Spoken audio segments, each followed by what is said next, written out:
যুবতীদের উদ্দেশ্যে কি বলবেন? আপনাকে যে প্রশ্নটা আপনারা করলেন সেই উত্তরও আপনি দিলেন, সেই উত্তরটা ওনাদের কাছে গিয়ে বলুন যে আপনারা কেন এইসব কথাবার্তা বলছেন। কারণ সবচেয়ে বড় জিনিস হচ্ছে আমরা ট্রান্সপারেন্সির সাথে আমরা চাকরি দিচ্ছি। কোথাও কোনো জায়গায় বলতে পারবে না যে আমরা মানে ডেভিয়েট হয়ে কোনো চাকরি দিচ্ছি।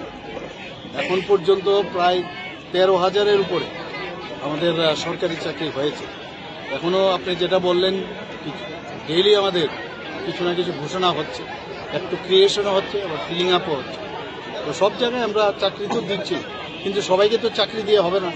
আমরা কর্মসংস্থানেরও বিভিন্ন, আজকে গত পরশুদিন আমি গেলাম মুম্বাই, সেখানেও কিন্তু ইনভেস্টার্সদের সাথে কথা বলেছি। তারাও আমাদের ত্রিপুরার যেসব আমাদের রিসোর্সগুলো আছে ওনাদের সামনে তুলে ধরলাম।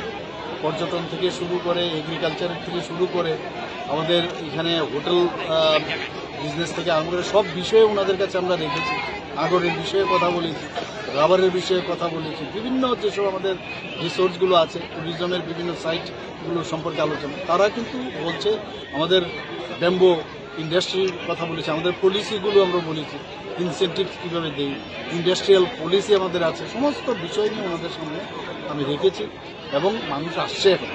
আর যেহেতু শান্তি সম্প্রতি ত্রিপুরাতে সমস্ত দেশের মধ্যে অনন্য সৃষ্টি করেছে, আমি বলবো যে ত্রিপুরাতে মানুষ তাই নর্থ ইস্টার্ন জোনের মধ্যে এখন ত্রিপুরাকেই বেছে নিয়েছে এবং আসছে না।